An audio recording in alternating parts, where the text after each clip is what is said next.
Good morning, everybody. I'm Tunca Kali, Marketing and Training Manager at Duquesne University SBDC. Thank you for joining us this morning. Today, we're going to talk about employment law. Things are going back to normal and businesses are hiring again. So we're going to talk about what are the things that you need to pay attention when you hire employees, what is the documentation, when you work with independent contractors, and all of those. So a couple of things about logistics. This session is being recorded and we will upload the recording to our YouTube channel, so you can watch it again on our YouTube channel.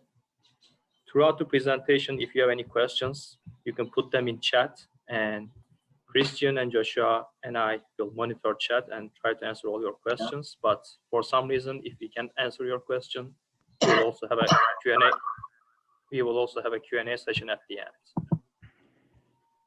So that said, we have two great speakers today, Joshua Wogan and Christian Engadi from Littler Law. And Christian, Joshua, floor is all yours. Thanks, Tunca, and good morning, everyone, and welcome to Employment Law 101. I don't know if you're anything like me, but hearing Tunca say things like we're starting to get back to normal sends a nice, fun chill up my spine, getting pretty excited about this summer. So thanks for taking a little bit of time with us this morning. It's still a pretty darn nice day outside. So if any of you want to wander outside and let me see your background at least, so we can all enjoy vicariously through you, that'd be fantastic. But yeah, thanks for joining us. We're really here. The presentation today, Employment Law 101, a presentation we're hopefully going to help you become aware of some of the common legal and HR mistakes we're seeing our clients and frankly businesses of all sizes make. But they're particularly common with startup and emerging companies that don't have their own HR teams, their own legal teams. But frankly, lots of our clients do have their own HR and legal folks, and we still do see these mistakes made. So we're jumping up and down in the air, throwing our hands around as much as we possibly can, saying, these are the mistakes, these are the mistakes. Please, be aware of them at least, so you can decide based on the size of your business, the number of employees you have, and the resources you have available, how you can address them. And you'll hear me say probably 20 times today, it's not one size fits all. There is no one size fits all in the law. The law is hard. So this really creates opportunity, and we're going to call them opportunities as much as we can instead of problems today, but it creates opportunities for companies of all sizes to figure out what the solution is for their business. So we'll attempt to provide some tips for you today about how to avoid what end up being pretty costly mistakes. Now, if Christian will advance the slides for us a bit, it wouldn't be an attorney presentation without legalese. So we've got a disclaimer and notice, of course. Key message on this slide: the presentation is really for educational and informational purposes only, not intended to give legal advice. I imagine this comes as no surprise, but as I just mentioned, the law is hard. Sorry. And so folks— I just hopped on this webinar. There you go, thanks. Changing just one small detail in any of the fact patterns we discuss, any of the legal issues we bring up today, whether it be changing a fact about the company, your size, your location, about the employee, or any jurisdictions you're operating in, could and oftentimes does entirely change the advice given or the outcome of a particular legal issue. So you'll hear this multiple times today, but the law is not one size fits all.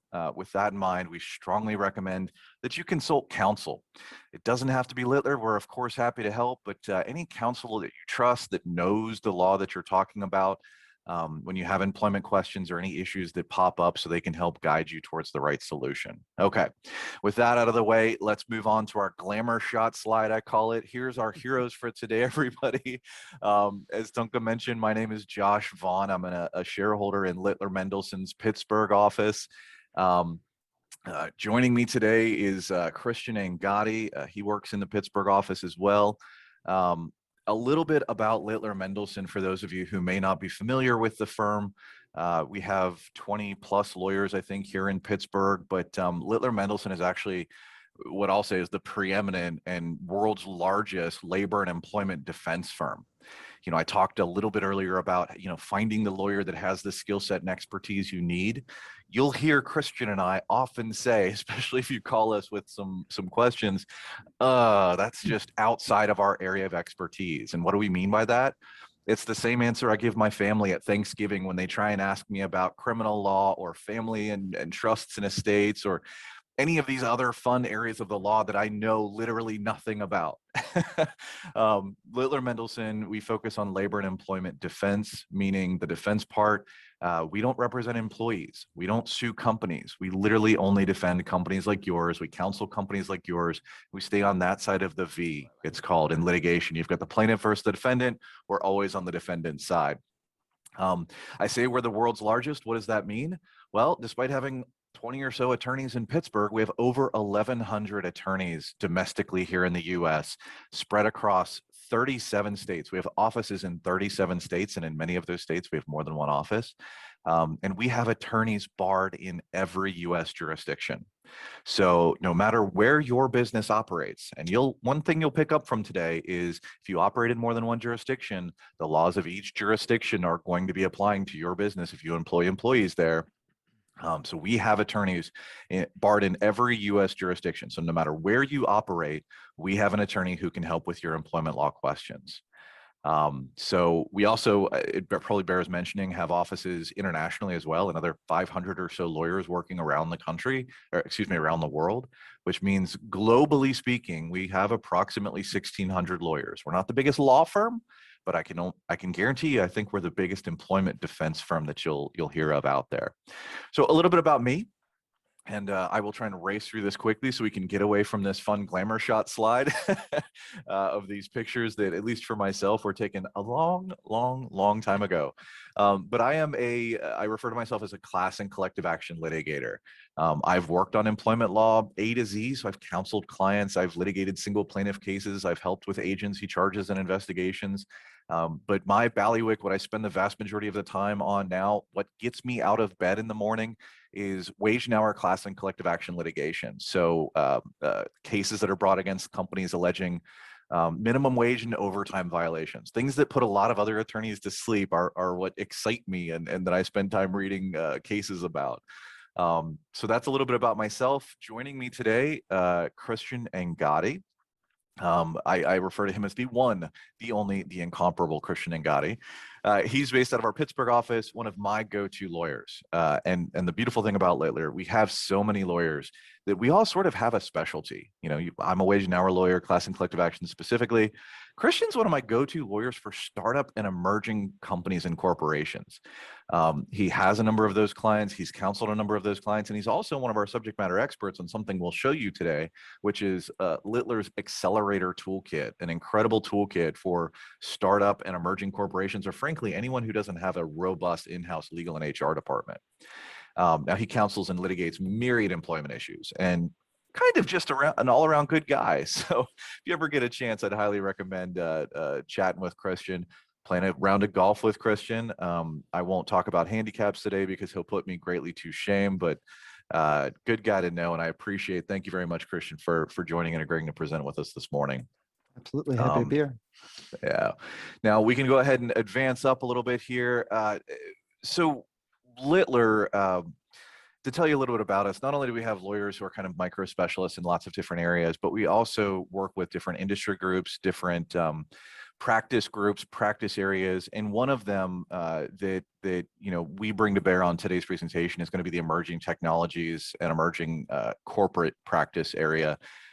We have more than 50 lawyers that assist clients across the country, from Silicon Valley to CMU right here in our backyard, and everywhere in between, that help clients sort of understand the complex patchwork. And it really is a patchwork. You know, think of a quilt where you've got federal, state, and frankly, unfortunately, sometimes local laws. And when we say local laws, what do I mean? I mean city and county specific laws. So for example, sitting here in Pittsburgh, and I'm not sure how many of us are in Pittsburgh and how many are elsewhere, but Philadelphia, Pittsburgh, any number of cities in California, sometimes cities now down in Maryland, Virginia, they enact their own ordinances and their own laws that depending on the type of city and the type of ordinance can impact your business, and also depending on the number of employees you have can impact your business. So we as a group try and maintain, understand, and create some sanity around this patchwork for you. And while early stage companies, mid-stage companies are understandably focused on growing revenue, growing visibility, increasing headcount, securing funding and new investors, you're not immune to these laws. And in fact, non-compliance can expose small, medium, and large companies to serious and potentially disastrous consequences, whether it be in an audit with the U.S. Department of Labor, whether it be litigation, one of your employees sues the company, investor trepidation, and frankly can delay or derail acquisitions or other critical transitions that you may be eyeing right now. I myself am counsel on a piece of litigation to a company who is regularly doing funding rounds. And we get questions nonstop from our client and then their investors about the litigation, the scope of exposure, the likelihood of success or failure on the merits of the defense of the case. So this is something that venture capitalists and angel investors are increasingly factoring into their valuations, their labor and employment law compliance. And that doesn't just mean is there an active litigation on the books, but I typically will get hired, Christian will get hired to come in and do a due diligence for a potential acquisition where we're evaluating wage and hour compliance, documentation compliance. Are you keeping the documents you're required to keep for record keeping purposes? How's your I-9 compliance? Do you have the right I-9 documentation? Your W-4s, are they in place? Are there any ongoing investigations or accusations of sexual harassment? So these are things that the money out there is paying attention to, and they're more and more hiring folks like myself and Littler to do these sorts of due diligence audits. So it's incredibly important to pay attention to these things. And trust me, I know, oftentimes in these presentations, about 10 minutes in, maybe I'm being generous, I start glazing over because there is just a lot of stuff. And when I say a lot of stuff, you'll see a slide in a minute where we list all the federal and state laws that you're going to want to at least know the name of. We can do a presentation, an hour-long presentation on each one of those, and I kid you not. And it's not just because we like to hear ourselves talk. It's because they're very, very complex areas of the law. So are we going to try and teach everyone everything about those laws today? Absolutely not. We know full well you have a lot on your plates. You have a lot of things coming at you from a lot of angles. You have a lot of opportunities. Remember, we're going to call them opportunities and not problems. So our goal today, issue spot, identify, give you just enough information to be dangerous, and then let you know where you can find more information from, whether it's picking up the phone and giving us a call, emailing your local employment counsel, whoever that might be, finding the right resource. Our Accelerator Toolkit that has lots of great documents and information for you.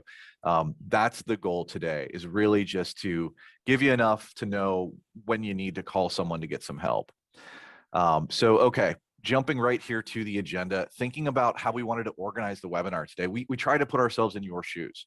You don't need to know if you're a startup business that just hired your second employee. You don't need to know what exactly to do when you've hired your 50th employee or your 100th employee. Vice versa, if you're already on to your 15th or 20th employee, you have a different obligation from a compliance standpoint than you would when you were a startup.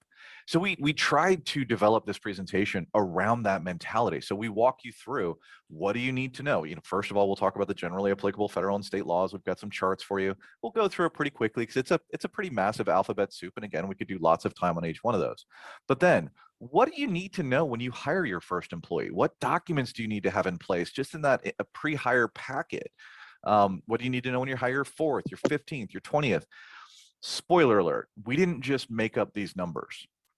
These numbers are actually triggered or tied to the various federal and state laws. So if you can believe it, at the 4th employee, a certain set of laws kick into effect and will be applicable to you, and your business will need to comply with them once you hit that level.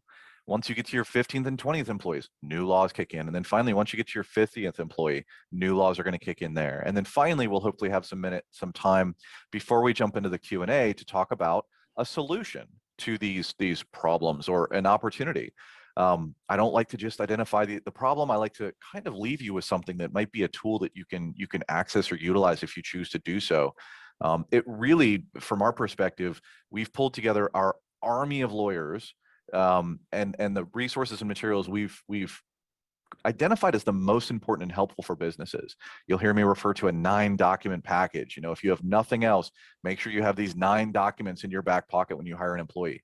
Our toolkit is one of those things we've pulled together to help employers stay compliant as you grow through the different life cycle of employment. So that's going to be the agenda for today. The Q&A function, the chat function is on, but we also intend to use the last tail end 20-30 minutes if we can to open the floor up for questions, and we'll hopefully be able to answer those as well. If questions do come in through the course of the presentation, we will try and address them. I was mentioning to Tonka before we got started that sometimes when you ask a question, it's going to be so specific to your situation. There's gray areas, there's risk. It just is not useful for us to address it on a presentation like this. But we'll do our best to go through those questions either online with us today in the Q&A after the essentially 1 hour webinar, or frankly in a follow-up if necessary after that. So without further ado, Christian, why don't you take it away? Give us a tour of the alphabet soup of federal and state employment statutes that our employer friends here should be aware of. Absolutely. Thanks, Josh. All right, everyone. So good morning. Again, like Josh said, I'm Christian Angadi. Josh referred to these as these generally applicable federal and state laws as alphabet soup. Like any other government thing, we are dealing with a lot of acronyms here. So the next 3 slides, you're going to see a lot of acronyms: the ADA, the ADEA, the FLSA, the PHRA, the PMWA. The list goes on and on. But I will say this isn't an exhaustive list. Again, our goal today is not to make you law-fighting machines. That's not what you do. You folks do business. We do the law things. But like Josh said, our goal is to give you the tools, the resources to allow you to issue spot the landmines in employment law as you guys continue to operate and you continue to grow. So our first set of federal laws here, again, not an exhaustive list. The bolded ones are things that we're going to be spending a little bit more time in as we continue on through the presentation. Spoiler alert from Josh earlier, different amount of employees trigger different laws. So those are going to be a reoccurring theme you're going to see. So that's going to explain why we're doing things in the order we're doing them in. So you have, generally speaking, Title VII, which is going to prohibit discrimination on the basis of sex, race, color, national origin, and religion. The ADEA, the Age Discrimination and Employment Act, is going to prohibit discrimination on the basis of age. Equal Pay Act, we're going to spend a little bit less time with today, but is basically the premise is men and women have to be paid equal pay for equal work. The ADA, the Americans with Disabilities Act, is going to prohibit discrimination against people with disabilities. And then we have the Immigration Control and Reform Act and USERRA, which is the Uniform Services Employment and Reemployment Rights Act, which cover discrimination based on citizenship and immigration status for the Immigration Control and Reform Act. And USERRA deals with folks that are coming back from military service and not, their right to reinstatement in their position. So again, we understand that this long list, your eyes are going to glaze over trying to get through them as quickly as we can because we're going to be spending a little bit more time with them later. Yeah, my eyes just glazed over, by the way, Christian. Sorry. But, the big thing we want to focus on here with these laws, and we have the Fmla, the FLSA, the FCRA, OSHA, Pregnancy Discrimination Act. What we want to do today is explain to you the who, the what, the when, and the how. And the who is who's protected by these laws. The what is generally what are the laws? What are they prohibiting? What are they setting forth? The how is going to be the same throughout. It's going to be how are we dealing with these? How are we staying compliant with them? That's going to be the issue spotting that we're going to give you the tools to do. And then, call upon your trusted legal counsel, call upon me, call upon Josh to get a better basis and a little bit of the fact patterns to understand, how we should be compliant as a business. And the why is, like Josh alluded to earlier, issues that arise from these later and they can be avoided. They become expensive, they're time consuming. A lot of headaches result from them. I have a case that is actually 6 years old right now. And that's 6 years that a business has a huge headache, a huge bill. These are just things that, unavoidable litigation sometimes, but on a lot of situations, a little bit of advice and a little bit of, forward thought and really thinking through the issues up front can save a lot of headache and heartache later. So these are some of the other federal laws. We'll switch to Pennsylvania specific laws here. The PHRA, the Pennsylvania Human Relations Act, Pennsylvania Minimum Wage Act, and the Criminal History Record Information Act. like Josh said, there are city ordinances or there are county ordinances in Pittsburgh. There's, for instance, there's a paid sick leave that was enacted. Philadelphia is the same way. Allegheny County is also in the process of implementing and enacting their own paid sick leave act. So even though we have federal and state laws, those are going to be the ones we really, are kind of the big picture ones that a lot of times you see. There are, we want you to be aware that there are local ordinances and things like that, city ordinances that you always want to be aware of. You always want to reach out to your trusted counsel and see kind of what's happening in the law, what's being enacted. These laws are coming and going and evolving every day.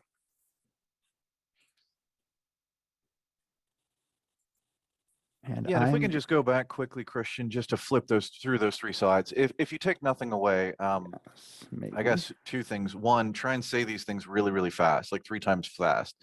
PHRA, PMWA, FLSA, FCRA, it's just an obscene alphabet soup here, and we know that.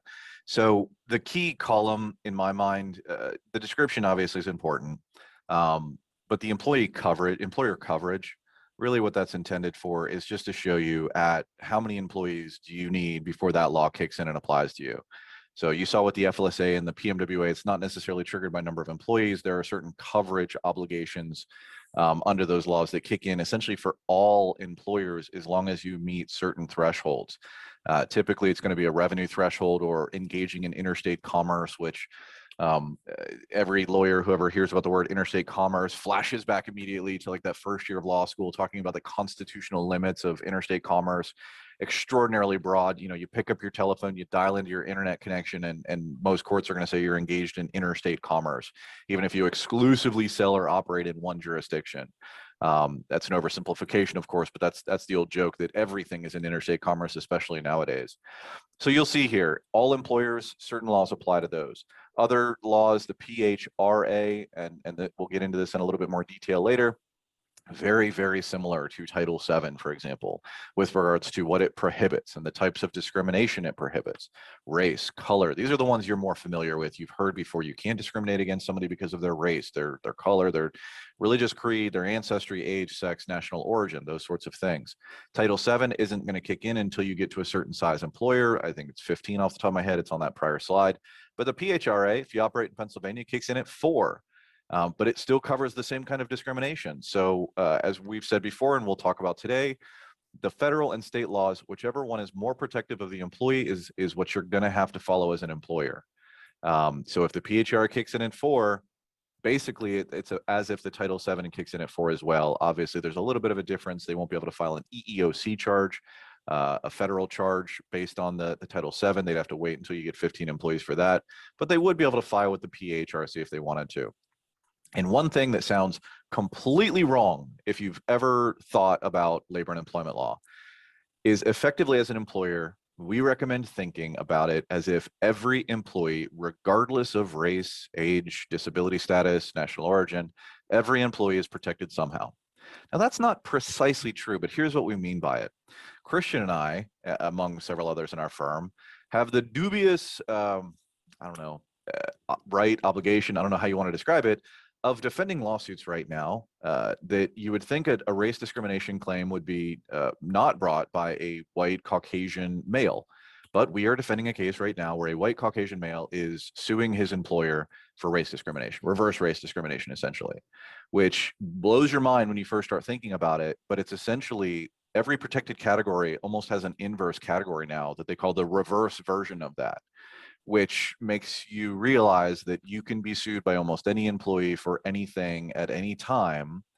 You may ultimately win, and Christian and I, of course, never lose, but even if you quote unquote win, if you have to hire a lawyer to defend you, the costs rack up quickly. And I don't say that because we run the bill as soon as we pick up the phone with you, but it's just because the nature of litigation, agency charges, things like that, they're expensive endeavors. And that's assuming you win. If you lose, there's a whole nother set of costs that come with it. But if you win, quote unquote, whether it's on a motion to dismiss or a motion for summary judgment, you've still had to spend a lot of money to get there. So what Christian and I always advise our clients is stay as far away from the line of being sued as possible. Oftentimes that means don't even flirt with the gray area. Stay as far back away from that so that the employee never thinks to go to an attorney. And even if they think to go to an attorney, the attorney doesn't want to take the case because they know they're likely to lose. We want those fact patterns to be put in front of that plaintiff's attorney, not ones that are a close call that they think, oh man, well, I might be able to get a settlement out of this if nothing else. So pay attention to the employee coverage slide. You'll see it pop up throughout the rest of the presentation. So sorry about that, Christian. I just wanted to cover that quickly. And then, yeah, what you need to know when you hire your first employee. So let's go ahead and flip forward a slide. This looks like a lot. I know this looks like a lot. Bear with us. This is something that hopefully most of you already have in your pocket right now. These are the types, not only types of documents, but also processes, procedures that you will need to have in place or have some concept of. You're familiar with these already if you've ever been employed by another company because it's what you went through when you were hired on with that company. But now as an employer yourself, you need to have a process, procedure in place. Every one of these things carries risk with it.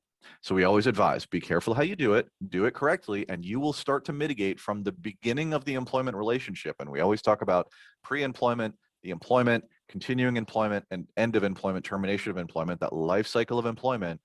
We like to identify in each one of those phases the risks and opportunities to mitigate risk so that you can stay as far away from that line as possible. So looking through this, you'll have employee applications. What are applications helpful for? They get the information about the employee, you stick them in their file. If the employee made certain representations to you about, for example, whether or not they're subject to a restrictive covenant, we'll talk a little bit about that today, where you might have they might have a non-compete agreement, a non-solicitation agreement, some other restrictive ability for them to be hired by someone else in the industry within a particular geographic range. So you want disclosures about that. Are they in any way not permitted to work for your company? So that we'll talk about the I-9 process there a little bit. We need information about their background, and they need to represent to you their educational background, their work history, so you can decide if they're someone that's going to fit the need your company has. Background and reference checks. That's another common area for mistakes to be made. There are very specific laws that dictate what you can and can't do.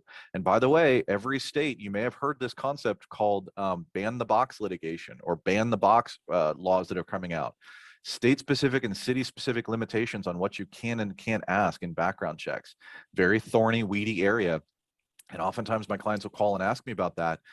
I know just enough to be dangerous about A to Z employment law, I feel like.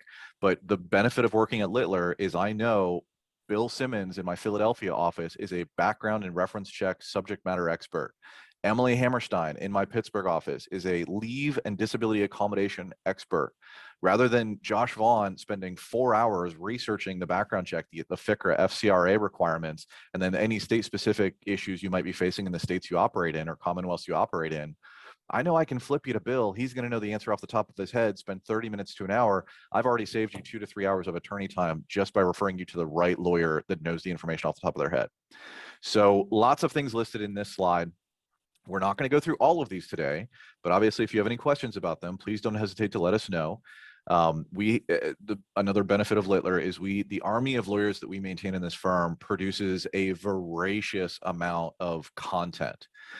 We have treatises that we put out on every area of employment law. We have a treatise for every state and commonwealth in the country, where we literally have a Littler on Pennsylvania. We have a Littler on background checks. We make lots of this information available for free to clients and sometimes non-clients. We have a tremendous amount of marketing material. If you haven't already signed up for our marketing lists, that essentially just sends you blasts when a new law comes out or one of our attorneys writes what's called an ASAP or an insight on a particular issue. Lots of ASAPs and insights have come out under the Biden administration since they've been changing the EEOC laws and the DOL laws so rapidly, withdrawing opinion letters, putting out opinion letters. So we've been putting out material fast and furious. The same thing happened with COVID last year. We're continuing beyond the FFCRA, the PPP, now with ARPA. And all of the return to work issues, the masking questions that are out there, the vaccination questions that are all, by the way, very jurisdiction specific. Allegheny County is going to be different than Ohio, which is different than Michigan, which is different than California. We have an army of lawyers that are keeping up on these changes, these requirements. And I kid you not, things change so fast. our lawyers are not only monitoring the regular ways that laws and regulations come out, they're monitoring mayor's offices and Twitter accounts. And it's unbelievable what we're monitoring to stay abreast of all of these things.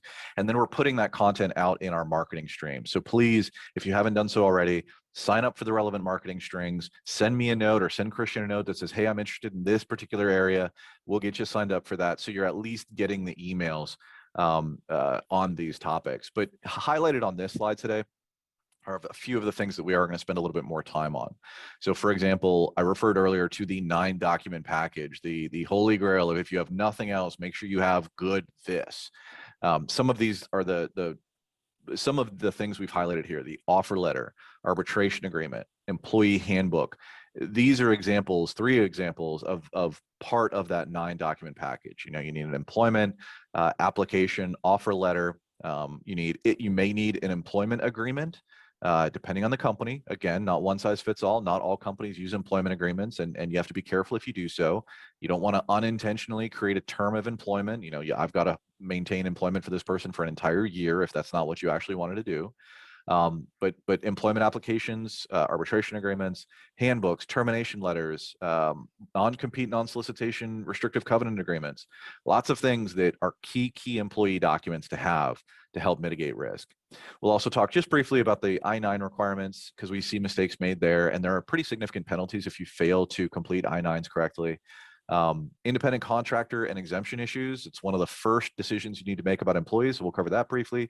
And then termination, severance, and release agreements. There's a lot of opportunity to, not in every instance, but in appropriate instances, put into place, first of all, a separation letter, whether the separation is amicable or not. We highly recommend considering, and in most instances, using a separation letter. But then separately, severance and release agreements can often, for a very, very cost-effective price, buy peace with that employee, and we'll talk a little bit about that as we go along. But Christian, if you'd advance this one here, we'll get into one of the first and specific areas, mistakes we see employers make, and tips for avoiding that. So independent contractors and exemptions. What are we talking about here? Every employee, and for those of you out there who have employees right now and you haven't given this a single thought, don't worry, we'll demystify this for you. We'll give you some information so you can then start thinking this through. But every employee under federal and state law is either going to be exempt or non-exempt, and they're going to be an employee or an independent contractor. So one of the first questions, is the individual an employee or an independent contractor? Many small businesses want to hire independent contractors. Why? Because independent contractors carry with them far fewer regulatory compliance requirements. You're not paying tax, you're issuing them a 1099 instead of W-2, so you're not withholding an employer's share of taxes, you're not remitting taxes for them, and there are a host of other unemployment comp issues, workers' comp issues that come along with an employee that don't come along with an independent contractor. Well, federal and state agencies have not, they don't turn a blind eye. They don't ignore the fact that the practical reality for many businesses, they would prefer to engage independent contractors rather than employees. So for the last, I'll probably say 15 to 20 years, one of the biggest areas of audit, investigation, and litigation has been around independent contractor misclassification. Because in order to properly classify somebody as an independent contractor, legally defensibly to do so, they've got to meet certain requirements. You can't just, the title you put on the paper really isn't determinative in any way. The judge, the agency, they're going to immediately look past whatever title, independent contractor agreement. A lot of my clients say, hey, Josh, just give me that independent contractor agreement, and that way I can classify them as an independent contractor. That's not how it works. Obviously, if you have a properly classified independent contractor, an independent contractor agreement is helpful. But if you actually have an employee in disguise, the title's not going to matter. So what do we look at? We look at essentially one of the most important factors. There are many factors, and by the way, depending on the jurisdiction you're in, the circuit we'll call it, Pennsylvania, New Jersey, Delaware, we're in the Third Circuit. We follow Third Circuit law, but the Second Circuit up in New York and Connecticut is different. Ninth Circuit out in California is different. Seventh Circuit in Illinois is different as far as the independent contractor test. But generally speaking, most of the tests, and I guess that's one other point, the law for wage and hour is different than the law for the IRS and tax purposes, which is different than the workers' comp and then employment compensation tests for independent contractor status. But let's clear up the mud here. Generally speaking, one of the most important factors is right to control. Does the company have the right to control the when, where, how, why of the work being performed? Think about a company that's not in the plumbing business that hires a plumber to come in and help with something in the business there, a carpenter to come do something like that on a project by project basis. You're getting an invoice, you're paying the invoice. They know how to do the work. You don't know how to do the work. Where we see folks get into trouble is when they bring somebody in to do something that an employee would usually do. Doesn't mean necessarily they can't be an independent contractor, but it's very tricky. So give some thought. If you haven't done so already, do you have anybody misclassified as an independent contractor? Second point here, or the second common mistake we see from a wage and hour perspective, if they are an employee, once you've sort of done the decision tree, you choose your own adventure book, you've classified them as an employee, yay, good start. Then we have to decide, are they an exempt or a non-exempt employee for purposes of overtime? Now, many times you're not going to know what that means. Exempt, non-exempt, what is that? But I bet if I said hourly or salary, you go, oh yeah, we have these salary employees, and then we have these hourly employees.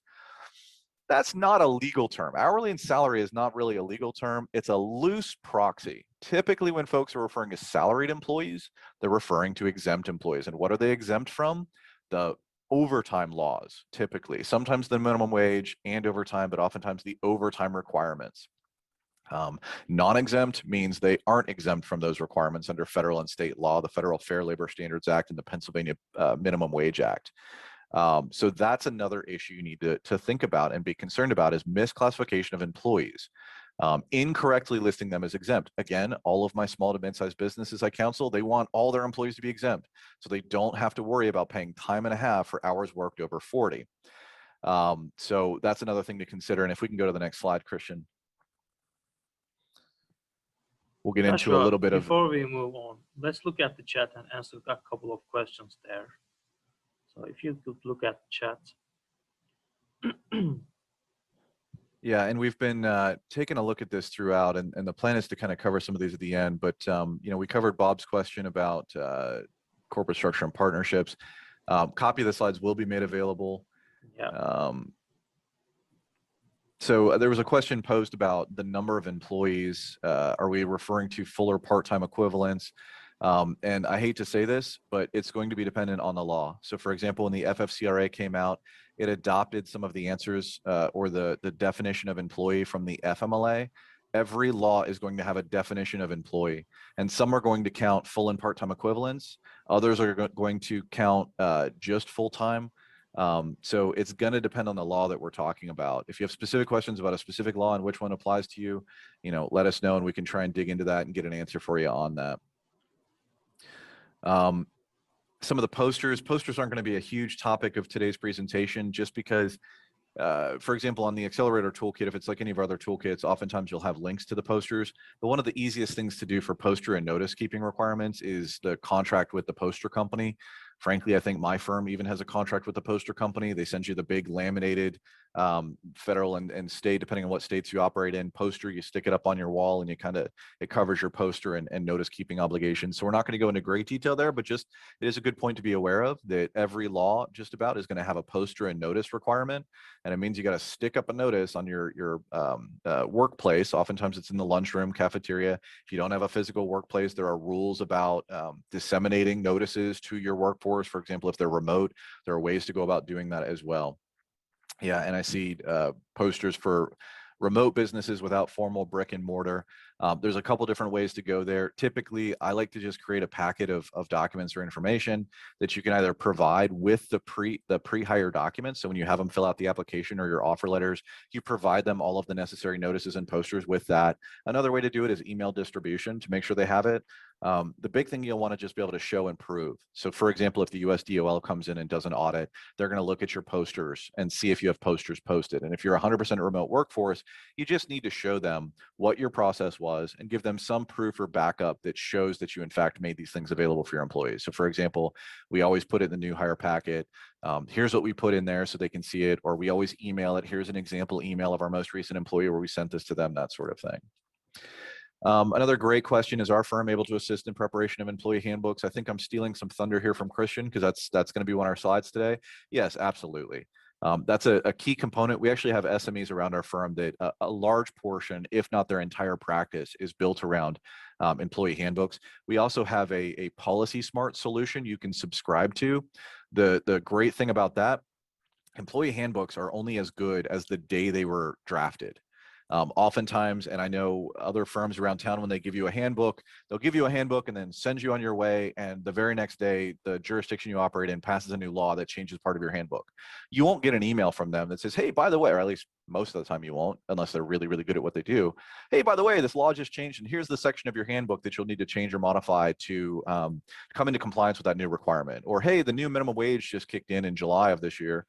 Down in Maryland, for example, July 1st of this year, a new minimum wage kicks in.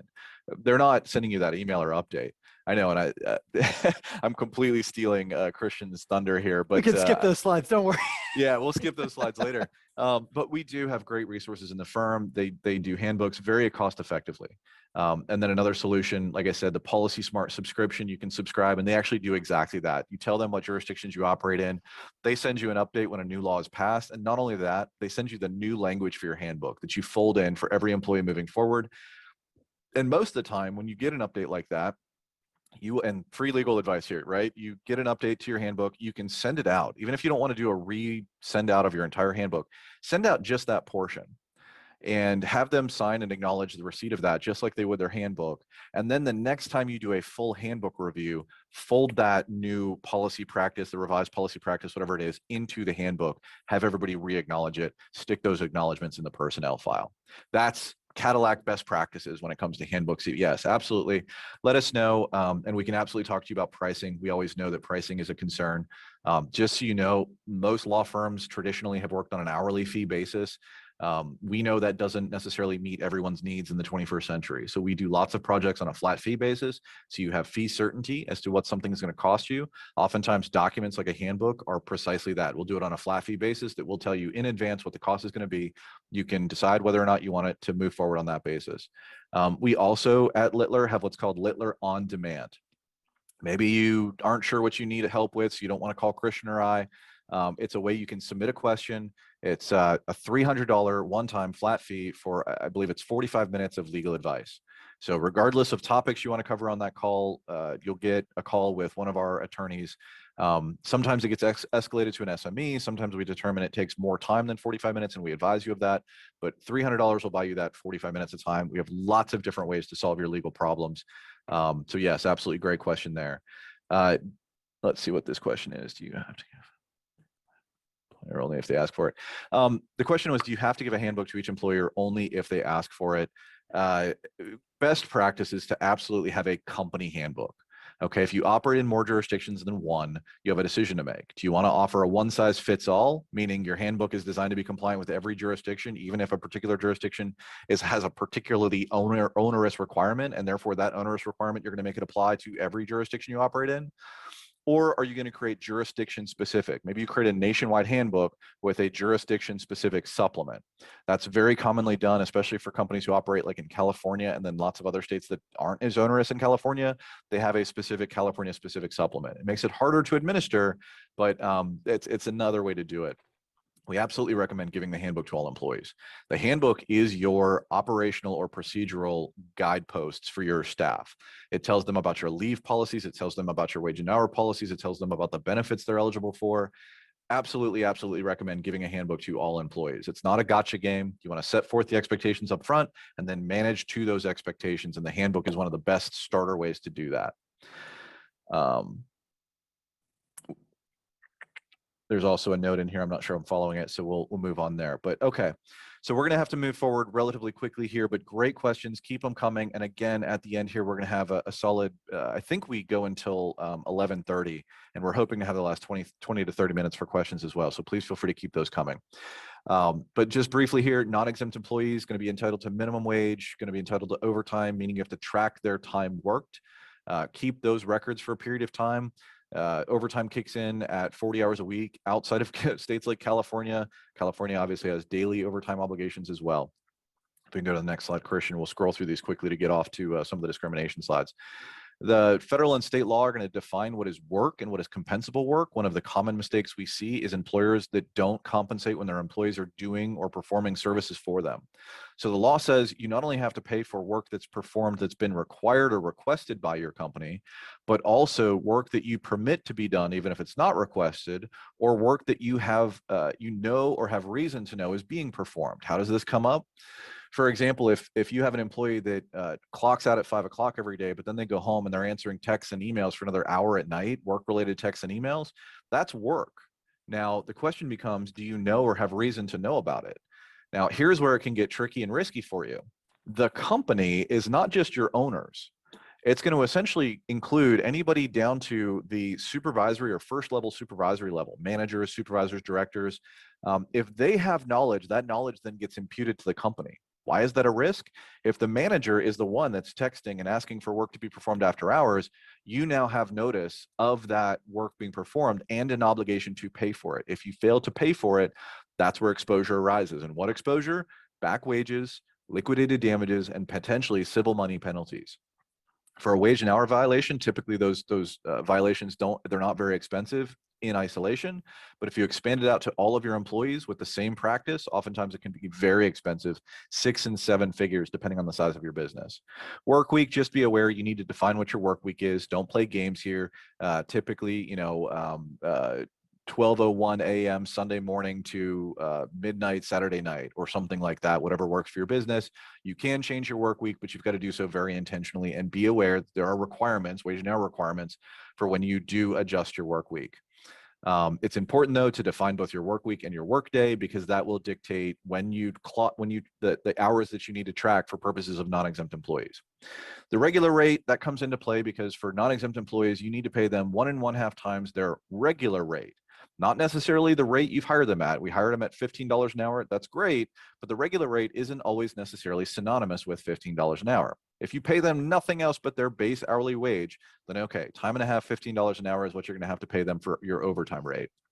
But where you give bonuses, incentive pay, various other non-discretionary items, those have to be factored in to the regular rate calculation. So we take total remuneration for employment, all of the non-discretionary bonuses, incentive compensation, things like that, include it in the work week compensation divided by all hours worked, and that's the new regular rate. So for any of the mathematicians on the call, by the way, I'm not one of them, but as you can imagine, if you pay more than that $15 an hour, the regular rate actually becomes more than the $15 an hour, 16, 17, 18, whatever it is.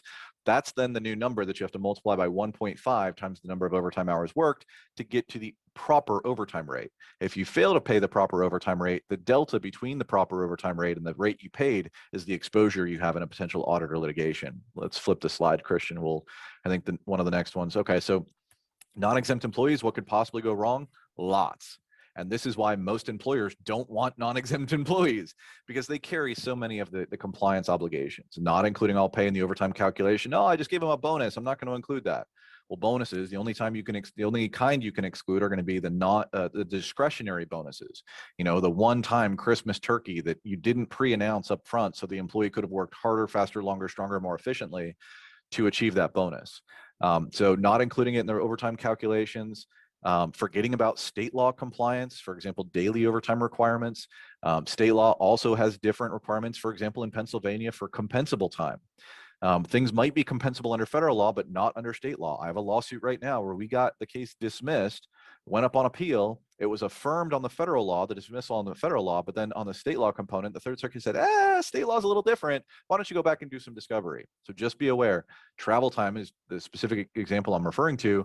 The hours worked regulation under the PMWA 231.1 defines hours worked differently than the Federal Fair Labor Standards Act definitions of hours worked. So not paying for travel time, not paying for on-call time, training and onboarding time, not aggregating hours between jobs. Oh, they only worked 10 hours for me as this position. They were a bookkeeper, and then 40 hours for me in this role, they were a janitor or a custodian or something like that. Not adding those hours together. The same employer employing the same employee, you got to aggregate those hours. And then any practices designed to avoid your overtime obligations, that's going to be something DOL and litigants are going to not look kindly upon. Christian, if we can flip to the next slide. And I think we're going to skip a couple of these next ones because we've already talked about it. Regular rate we've already talked about, so we'll go to the next slide. Calculating overtime for the math fans in the crowd. This is for you. This one kind of makes my eyes glaze over, but this is just the overtime rate calculation we just talked through, taking total compensation, not just the straight time, $15 an hour, but total compensation to create the overtime rate. We got a question about travel time. Travel time, it's a compensability issue for non-exempt employees. So we don't worry as much about travel time for your exempt employees. And by the way, this is a whole nother presentation, and I'd love to talk to you about it because exempt is what I do day in, day out. But to be an exempt employee, you've got to meet the salary threshold. And under federal and state law, they're the same right now. But as of October of this year, the salary threshold is going up in Pennsylvania to classify somebody as exempt. It used to be $455 a week at the federal level. They have to earn at least $455 a week. Now it's gone up to $682 or something like that.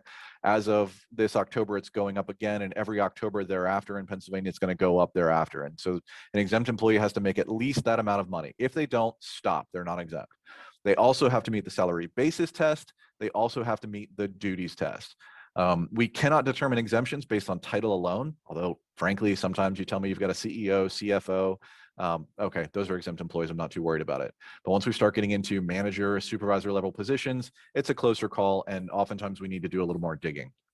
But here's your, if you're looking for formulas to figure out overtime rate and regular rate, here you go. Let's flip to the next slide, Christian.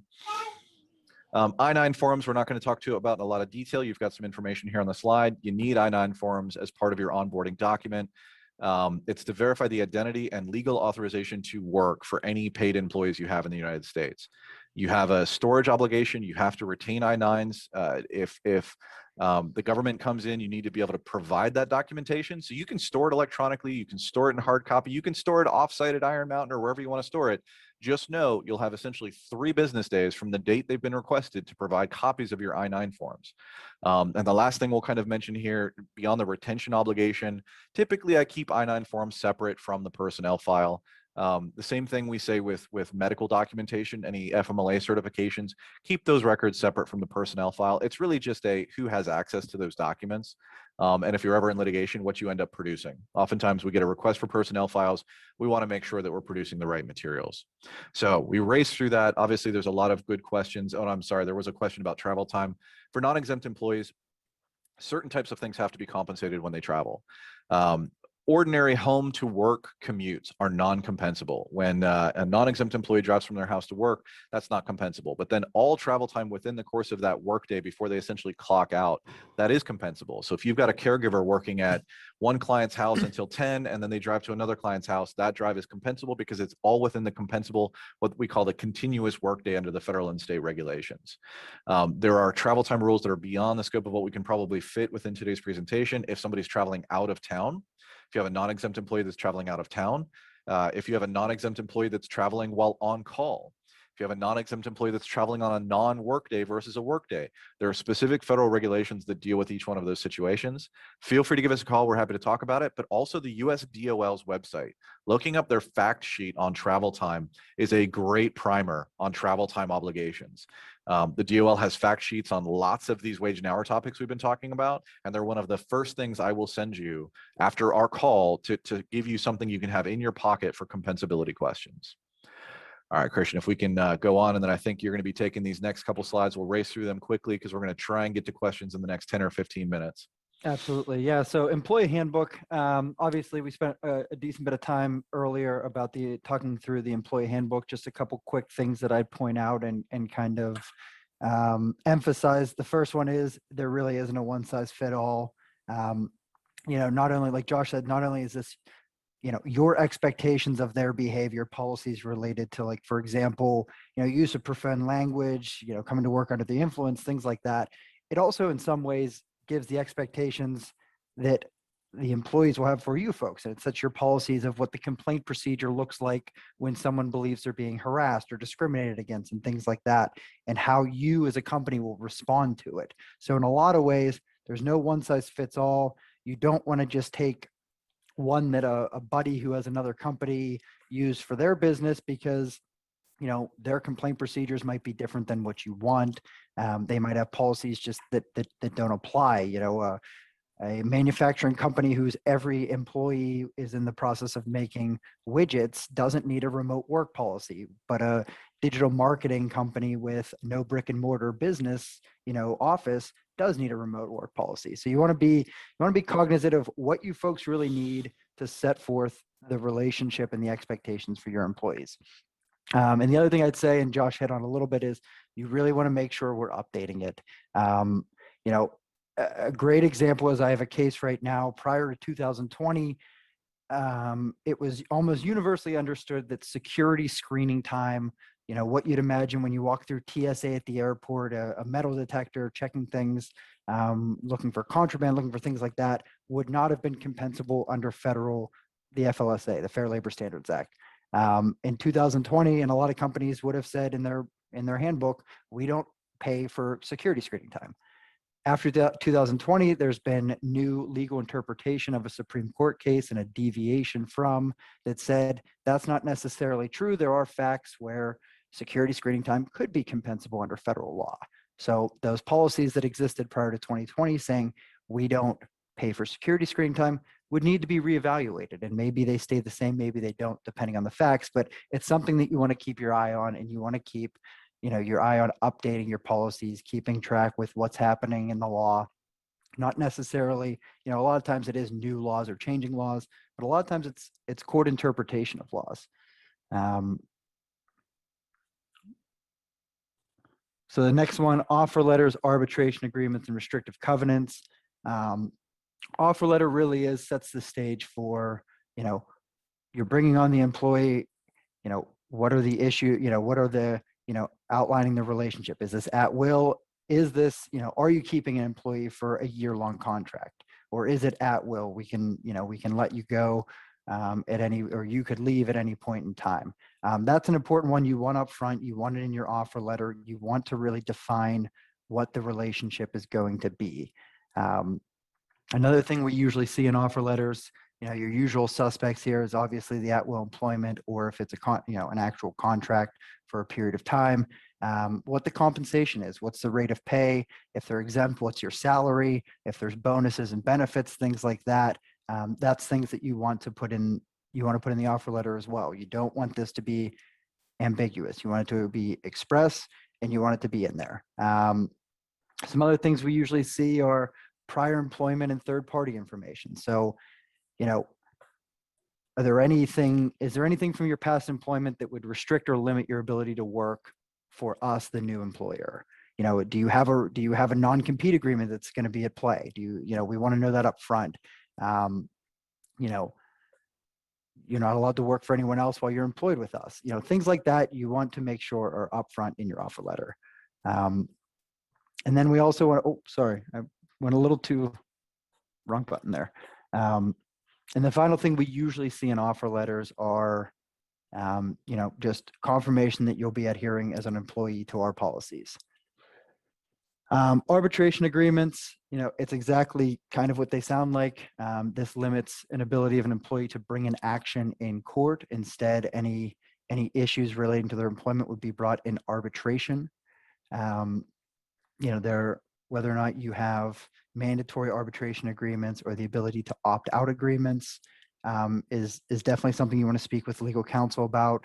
You also want to make sure when you decide you do or do not want an arbitration agreement, or when you do want an arbitration agreement, that you have a good rollout of it. How are we giving this arbitration agreement to people? How are they signing it? How are we maintaining that? How are we following the chain of command or the chain of custody of signatures? In the day of DocuSign and electronic signatures, this kind of becomes more important because we're not physically there watching someone sign it. And, there could be questions later of, was that really the person, that was signing the agreement? And therefore, if the employee later claims, I actually didn't sign it, I don't know how this got signed, we want to make sure we have the chain of custody as to, did the person log into DocuSign? How did they do that? Did they have to provide their social security number? Did they have to provide other personally identifiable information to confirm their identity before signing?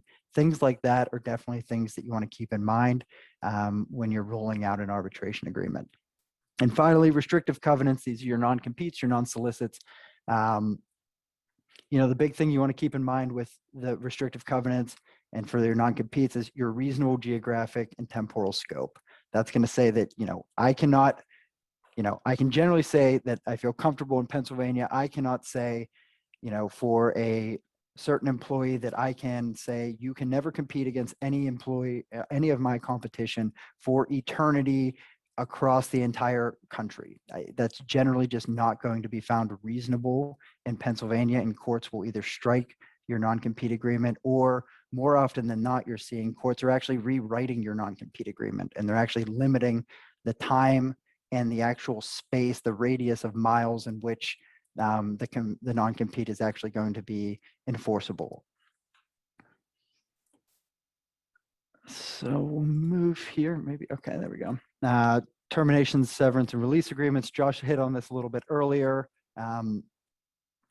Termination letters, generally, good practice to have. These are great documents to have.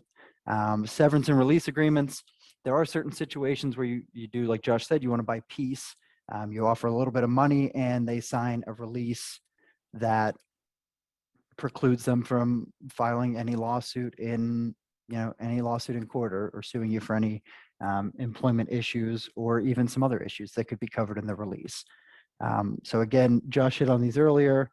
Again, happy to talk more about them if you have specific questions about them in the Q&A or things like that. But the big thing we want to keep in mind when we're going through terminations is going to be, what are the reasons why we're terminating people, and what's the legal risk attached to this termination? So we want to think through, what's the person's protective classes? Did they go on leaves recently? These are things that you're going to evaluate the likelihood, or the risk in which there could be a potential lawsuit, whether or not the lawsuit is actually viable and ultimately winnable at the end of the day will not preclude a plaintiff from bringing the lawsuit, or a plaintiff's attorney from bringing the lawsuit.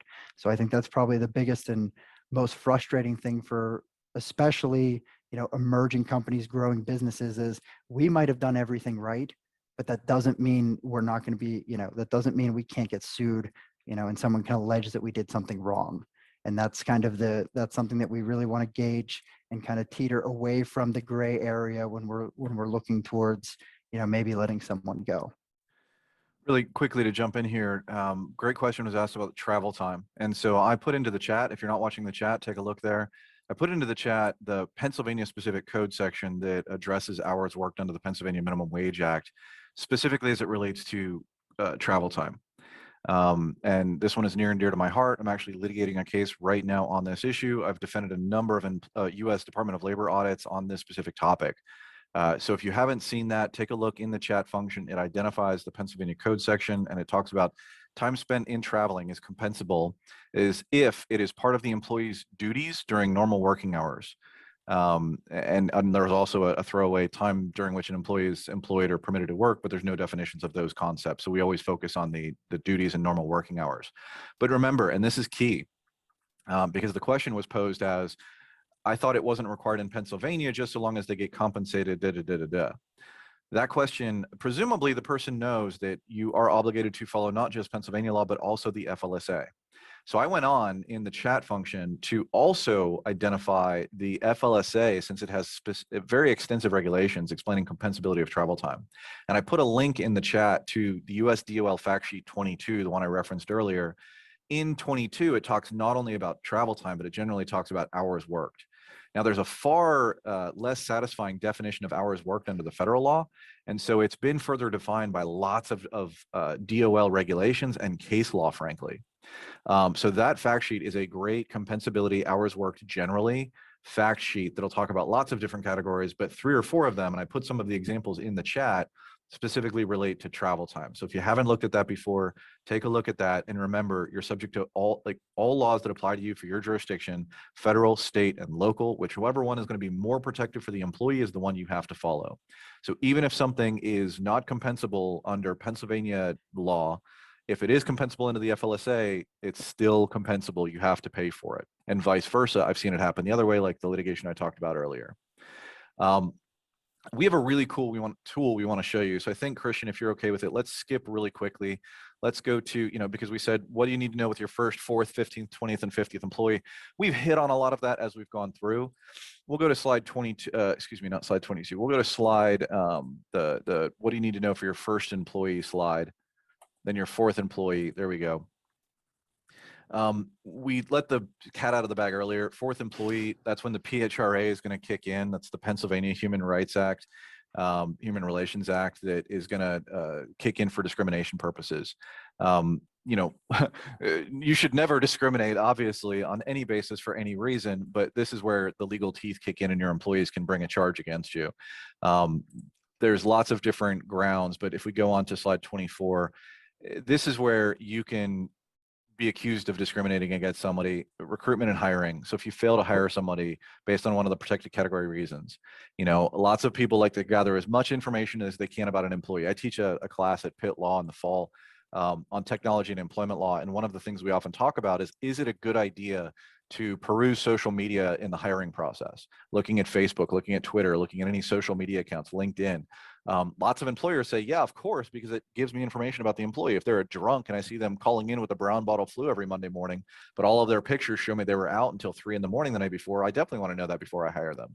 Sure, I get that, I understand that, but the risk is if you see someone's profile picture and you then lose all deniability that you were aware of a protected category, whether it be race, gender, national origin, as to that individual. So it's a risk reward situation. I'm not saying don't do it. I'm just saying, if you do it, you potentially create some additional risk for yourself. But discipline and demotions, you've treated me differently than someone else outside of my protected category. You've given somebody else an increase in salary or a bonus you didn't give me. You've transferred me to a less ideal position or given somebody else a more beneficial position that allows them to get raises and bonuses or promotions faster. So remember, it's not just terminations. There's lots of things within the employment relationship that can create risk and exposure there. So that kicks in at 4 employees, really, really small number. Most employers are going to hit that really quickly if you're successful. And Lord knows everybody on this call is tremendously successful. So be aware of that. 15th and 20th employee, less exciting now because the PHRA has already kicked in, but 15th is generally going to be Title VII, the ADA, so the Disability Act, and then the Pregnancy Discrimination Act, as well as the Immigration Control and Reform Act. Just be aware, in addition to the protected categories of race, national origin, sex, gender, physical conditions, mental and emotional conditions can be protected categories as well. They bring in with them lots of obligations to engage in interactive conversations with your employees. My recommendation, if any employee ever comes to you and says, I feel like I've been discriminated against, or says, hey, I've got this physical condition, this mental condition, this emotional condition that makes me unable to perform my job. And by the way, they're not going to say it like this. They're going to say, hey, you told me I have to park in a certain spot. That's too far for me to walk. My back is killing me. I've got, I just had back surgery.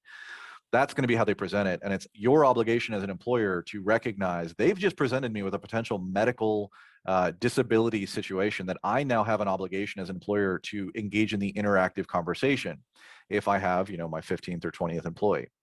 Once you get to the 20th employee, that's where the ADEA, the Age Discrimination Law, kicks into effect. Generally speaking, anybody over 40 potentially could bring a claim for that. I've seen some claims for reverse discrimination, for you hired somebody over 40 instead of me. Those are very difficult to proceed and win on, but I've seen them. If we can skip on now to the 50th, and I'm going to tie this back to something you've seen. What kicks in at the 50th? It's our Family Medical Leave Act. You've all heard of this if you've ever worked for a large company. FMLA leave, right? It's an unpaid leave that you're obligated to provide, but only if you have 50 or more employees. So why does this matter? Tying it back to the handbook, I often see small to mid-sized companies with 15, 20 employees give me their handbook and say, Josh, what would it take to review this? What's the cost of that? And we'll look in the handbook and we see a giant FMLA policy. And we go back to them and say, did you know this was in there? You're not obligated to provide FMLA leave, but because it's in your handbook now, you have to provide it. And 9 times out of 10, they say, I had no clue it was in there. I Googled and found a handbook online. I pulled my handbook from my prior employer. There's the danger in doing so. We've talked about how it's not one size fits all. Handbooks are a great example of that. You don't need to provide FMLA leave if you don't have that number of employees. You don't need to provide Pittsburgh paid sick leave or Philadelphia paid sick leave or California paid sick leave if you don't operate in those jurisdictions. Oftentimes, though, when you pull a handbook off Google, you're not going to know what's in there and what's not, and you're going to be obligated to provide things that you're not legally obligated to provide. That's okay if you provide FMLA leave voluntarily, totally fine. But I just want to make sure you do so intelligently, intentionally, and so that's why it's critically important to have a good, solid employment handbook in our view. But this is where this law kicks in. FMLA, literally, there's a webinar going on in a week or two that my firm is hosting. The entire webinar is on FMLA. This law, we've gone to full day seminars on FMLA compliance. FFCRA compliance is another one that's very similar because it uses all the same definitions. We're not going to get in the weeds here, but you look at various things like who's eligible for leave. And it's only certain types of employees.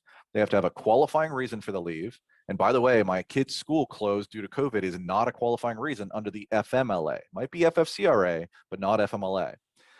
They have to have accumulated at least 12 months of service and worked at least 1,250 hours in the last 12 months. So not everybody automatically gets FMLA leave. There is a qualification requirement there.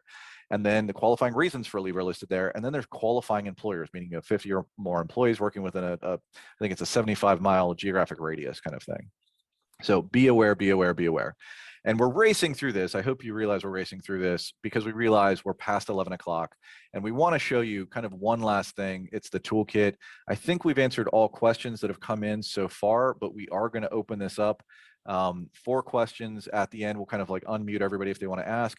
But I did want to get to the toolkit. And Christian, I'll hand this back to you so you can get us to the toolkit slide and maybe talk to us about, we've covered a lot of risk areas and documents we should have. Well, Josh, Christian, what about solutions? Is there anything out there that already exists that can help us come into compliance? And really that's where Littler pulled together one of many toolkits that we offer, but the Accelerator Toolkit. Christian, tell us a little bit about that.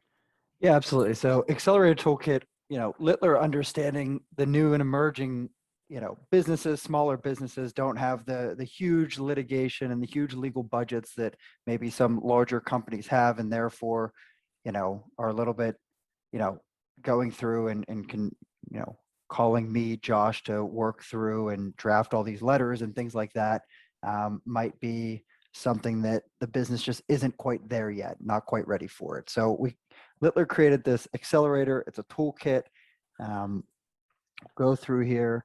These are all in Pennsylvania. It's a Pennsylvania specific package. Littler's in the process of creating other jurisdictions as well. But this really covers documents, checklists, things like that cover the full life cycle of an employment relationship. And you'll see on here your template employment application, your non-disclosure agreement, checklists for independent contractor versus employee determinations, offer letters, sample equal employment opportunity policies, termination checklists, separation checklists, things like that you folks will want to have, but maybe not have the money or want to spend the money on necessarily having me draft this at an hourly rate, because obviously that would get expensive rather quickly. So this is an alternative means. They're great templates. In addition, you'll see in a couple more slides here, in addition to just giving you the template, because we've been hitting you guys all morning with one size doesn't fit all, and it still doesn't. These templates have comments and guidance from our Littler attorneys that actually outline things to consider when putting these templates into use, what you should think about, what we might want to add, what you might not want to have in there, depending on the business, where, and things like that. So go through this a little bit more, unless Josh looked like you had something to say there, maybe. Nope. All right. So what you'll see on this slide is actually a template offer letter. And you'll see on the side of the comments, and it's things like that you want to keep in mind. Is the person's salary? Are they getting benefits? Are they, have you thought through whether or not they're exempt, non-exempt? Things like that you're actually going to find in these template agreements. So it's not a one size fit all. It does, and these aren't necessarily, it really does cut down on the time and the need for employment counsel to go back in and help kind of finalize these things. It gives you the good working background, the good working framework for you to work through, a lesser amount of time with an employment counsel and actually get this into final form. And it looks like that question came in here. Yeah, we've got two of them. I'm Okay. writing an answer to the FMLA coverage question, and then second of all, the Accelerator question came in. So if you want to answer this Accelerator, I'll finish writing the answer to the FMLA question, and then I'll talk about the FMLA coverage question. Yeah, so the accelerator in Pennsylvania is not specific for Philadelphia versus Pittsburgh versus, Harrisburg, things like that. It really is the state. So it'll give you the federal and the state compliance. It will also give you as part of the package and part of the toolkit, it gives you Littler on Pennsylvania, which goes into a little bit more detail. It's like a primer related to, really what do we need to worry about in Pennsylvania? What are the laws saying there compared to how, compared to the federal laws and things like that. So you're not going to get necessarily, a Philadelphia paid sick leave policy in the toolkit, but that is something that, obviously we do frequently advise clients on those policies. And you'll see in the toolkit, talking about not one size fits all, we've done as much as we can possibly do to get a document as far across the finish line as we can, knowing full well there's still going to be entity specific, industry specific, location specific modifications that need to be made to make that document entirely legally compliant for your company, your jurisdiction, your situation. You'll see in there where we often have comments in the documents that say, if you're in this jurisdiction, then you need to include this kind of language. Or we'll say, you need to decide what benefit is going to be offered here or how you're going to handle this. We've issue spotted, but then it's still a matter of you need to revise that document to make it specific for your business. The jurisdiction specific questions, oftentimes, for example, if someone comes to me and says, Josh, we're in Philadelphia, we need an offer letter, we need an arbitration agreement. Do you have one that's compliant with Philadelphia law?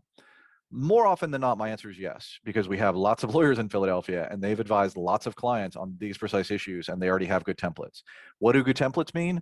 Does it mean it's free? Most of the time, no. Occasionally, yes, but most of the time, no. But it means it's going to be far less expensive to prepare that document for your business. Now to flip over to, and by the way, keep the questions going. They're great questions. The one question came in about the 50 employees. So we're talking about the FMLA, and that does not apply unless you have at least 50 employees. Question came in, well, I own a couple different companies and they don't each have 50 employees, but if you add all the employees together, we would have more than 50. So am I subject to the FMLA? I love this question because it offers a lot of things we've kind of mentioned earlier, we can say now. Generally speaking, and I mean, the answer is it depends. And that's the least satisfying answer we ever got in law school. My contracts professor, I mean, he got a little grin on his face every time because he'd say, do you know what the answer is? And he was very professorial. The answer is, it depends. And then he'd go through the if this, then that, if this, then that, different options. So generally speaking, employees of two separate legal entities are not going to be counted together for purposes of FMLA coverage. So that's no surprise. The employees working at Burger King are not going to be considered the employees of Duquesne University, for example. However, there are exceptions to coverage issues where employees of one company would be counted as employees of the other. My sense is in your situation, that's not going to be the case, but we see it often enough, and we do lots of staffing companies and PEO clients and various situations where you share employees or the ownership of the companies are close enough and there's no real distinct legal differentiation between the entities. There's just lots of exceptions that come into play. So this is the kind of question I'd highly, highly, highly recommend. We connect you with a subject matter expert. I refer to them as SMEs on that subject. We let them take 15, 20, 30 minutes with you, whatever's necessary to ask the right questions to then be able to determine, are you subject to the requirements of the FMLA or not? Oftentimes, these things can be answered very quickly. If you call me and ask me a wage and hour question, Josh, I give a weekend incentive differential payment for my caregivers who work on weekends. It's an extra $1 an hour per shift or something like that. Does that need to be included in the regular rate? Free legal advice, everybody? Yes, it does. And I know that off the top of my head because I litigate and I counsel on these issues every single day. I know enough about the FMLA to say that the general rule is this, the exceptions are this, but for your company, your fact-specific situation, I really want to put you in contact with my FMLA go-to subject matter expert. Send me an email, give me a phone call, I'll connect you with the right person and we'll get that answer for you in short order. Frankly, if you want to research it yourself, feel free to. There's lots of great free legal information available. SHRM puts out a lot of great information for free. My website, lots of firms put it out. The risk is just make sure you understand the issue well enough to make sure you understand that you're getting the right legal information. If you're reading an article about the FMLA and you just assume it applies to you without knowing that there are these coverage requirements, you might go get yourself into trouble there or run afoul of the law there. Oh, I love this question. Joanne, thanks for asking this. So I knew we couldn't go through a presentation without talking about COVID, FFCRA, ARPA. The last year and a half of our lives, we all turned into mini FFCRA experts. And some of us, maybe not so many. So we got a question in, what is the legal position on requiring employees to be COVID vaccinated? Can we ask potential new employees if they have been vaccinated? I'll give you short answers, and then I will give you the little bit longer answer because I hate longer answers, right? I just want to know what the answer is. So the short answer, can we require employees to be COVID vaccinated? Yeah, you absolutely can. What are our employees, our clients doing? It is across the board. Some of them are requiring it. I have a lot of caregiver and healthcare clients that they need to require it because the consumers, the clients that they're caring for are a particularly susceptible population. I have other clients that come to me and say, Josh, if we required this, we would lose all of our employees. They just don't want to do this. We've found that to be not the case. You know, a lot of our employers are very sensitive to employees, for employee relations issues. I get it. We found it to not be the case. But nonetheless, there is a substantial number of our clients who are not requiring, but they're recommending that employees get vaccination. So yes, you can require it. Now, what happens if an employee comes to you and says, I am not going to get vaccinated for religious belief reasons. I don't believe in vaccinations, or I have a medical condition. I'm pregnant. I don't want to get the vaccination yet because there's not enough research and studies that say, you know, it's safe for women who are pregnant. These are one-off interactive conversations you need to have to determine whether there's an accommodation that can be made. I just had this conversation with a client the other day that said, well, one accommodation would be to let the person work remotely going forward, but we don't want to do that. And I said, well, what did you do during COVID when, you know, the offices were shut down? When Governor Wolf, for example, said, unless you're an essential worker, you can't work in the office. Well, we let everybody work remotely. So why is it that we can't now let this one employee work remotely? I'm not saying you have to do it, but I'm just saying, why are we not at least considering it? Now, for the client I was talking to, they had another reason. And it made complete sense. There was a trust issue with the employee. There was a performance issue. Okay, let's talk about that. Is an accommodation viable if we put additional protections in place? You know, maybe there's additional monitoring, there's additional workplace meetings every week, whatever it might be. At the end of the day, maybe the accommodation isn't feasible for your business. Then we have to look at, is there going to be some undue harm on your business based on the accommodation requested? If you're in healthcare, if you're in home care, I'm telling you right now, it will cause you an undue burden if you start losing all your clients because your caregivers or your hospital workers, your nurses, RNs aren't vaccinated. So more than likely, you're going to be able to put that requirement in place, even if you have religious objections or otherwise. But you get somebody who comes to you with that. If you have that requirement or that procedure in place, come talk to us. Let's put you in the right hands with the right SME who's counseled dozens of other clients on this specific issue. The second the component of that question, can we ask a potential new employee if they have been vaccinated? That is a fair question to ask. Beware, you might start getting into risky areas. So that's another one. Before you do that, I want to put you in the right hands with an SME who's answered this question. Because just like looking at somebody's Facebook profile before you hire them, you then get information that you can then be accused of using inappropriately on the backside. So if you ask about vaccination status, oftentimes you'll have information about other medical conditions that come to you. And why does that matter? If the ADA applies to you after 15 employees, we learned earlier, then you've got potential medical information that could put you on notice of a disability, whether mental, physical, or otherwise, that you may then need to accommodate or at least consider accommodating, which then requires an interactive conversation, which then requires Josh to put you in the right hands or Christian to put you in the right hands with the lawyer who can do this. And frankly, Christian his skill set is entirely different than mine. He may be able to handle that question for you. And he may be the person we put you in contact with.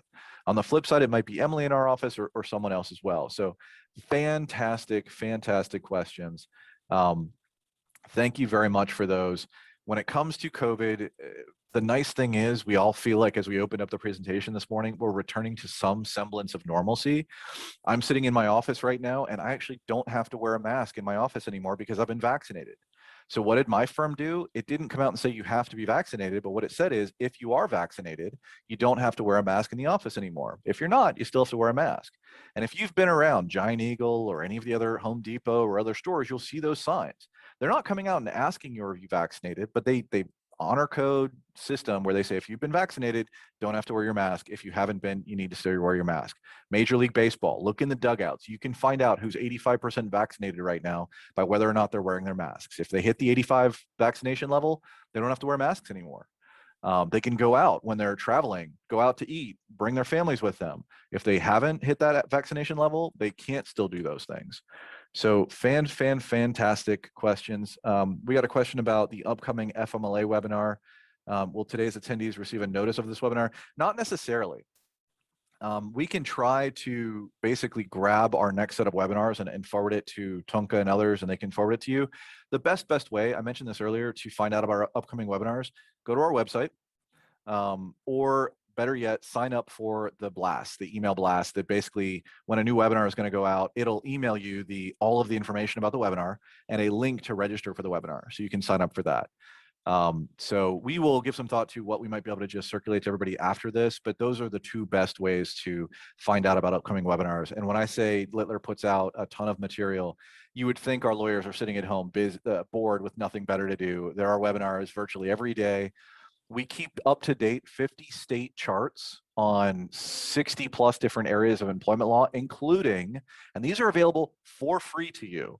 If you go to our website, we have 50 state charts maintained on the return to work obligations and laws, on the masking requirements for every jurisdiction, on the COVID vaccination laws that are out there right now. Massive amounts of information available completely for free. So it's literally just littler.com. Just about every page you land on will have a COVID, banner at the top that says updates on COVID information. And when you look at our charts, I don't mean like a lot of firms, we update it every 6 months. You look at a lot of our charts and you'll see June 2nd, June 6th, June 8th, 2021. We're updating them and maintaining them daily. When I say we have the army of lawyers, I'm not kidding. Folks are looking at this on a daily basis and providing updates on a daily basis. I get 2, if not 3 emails every single day providing me the updates in the law that have happened in the last 24 hours. And a lot of them are related to COVID, masking, and return to work issues. So tremendous amounts of information available to you. We have FMLA webinars coming up, unemployment comp webinars coming up, ADA webinars coming up, FFCRA, ARPA webinars coming up, you name it, we've got a webinar coming up that'll cover your topic. And frankly, we've got some recorded webinars as well. Just like today's webinar has been recorded, we have a lot of recorded materials as well. So lots of things at your fingertips. But you all have, and I didn't check how many folks are still on the line with us. Wow, we have lost almost no one. So that's incredible. Thank you all so much for joining us today. It looks like there's 2, maybe 3 minutes left. Christian and I are going to hang around. If anybody has any other questions where they want to unmute themselves and ask, put it into the chat Q&A. But just to make sure we don't run out of time before saying this, thank you. Thank you so much for joining us today. We appreciate the opportunity to get out there, present, and give you some information. And please don't hesitate to reach out to us. If you don't have our contact information, it's available on our website. You can ping Rich, you can ping Tonka. They have it. They can provide it to you. You can also contact us directly through the website. Our telephone numbers, our email addresses are on there. We'd be more than happy to chat with you and help you with any employment issues you might have. And it looks like we just got another late question there. And again, thanks guys. How can I obtain the Littler Accelerator Toolkit?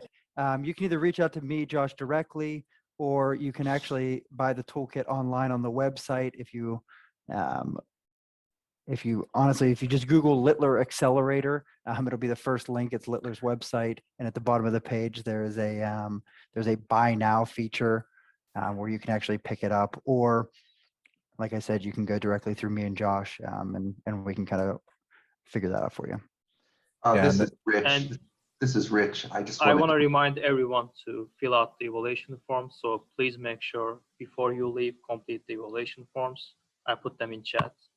And Josh and Christian, thank you. Again, please make sure you complete the evaluation form before you leave. It's in the chat. This is Rich. I just wanted to say to both of you, Christian and Josh, thank you for those attendees. The SBDC has developed a very, very unique and great relationship with Josh and his team.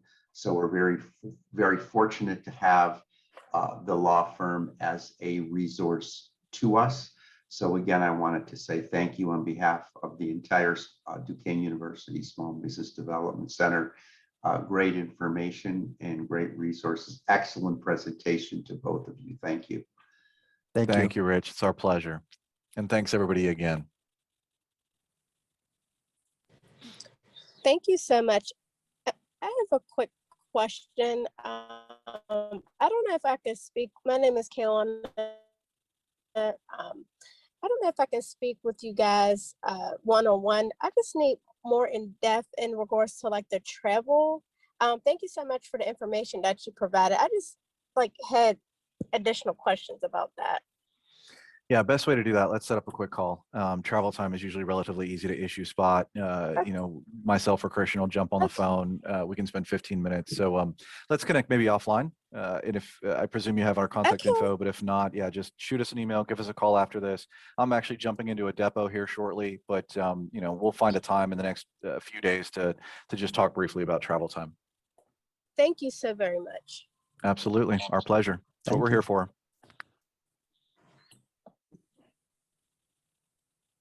Again, everyone, please make sure you fill out the evaluation forms.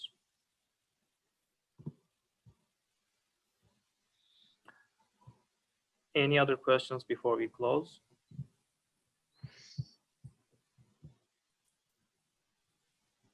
All right, we've answered all the questions. I love it. That's a good presentation. All right, well, everybody, have a great rest of your day. Like I said, we look forward to working with you, answering any questions you might have, and we'll talk to you soon. Take care. Thank you. Thank you, guys. Have a good one. Thanks, Josh. Thanks, Christian. And again, we will email the recording and the slides later today, so you can watch this webinar again. Thank you, everybody. Thank you for joining us today. Have a great rest of your day.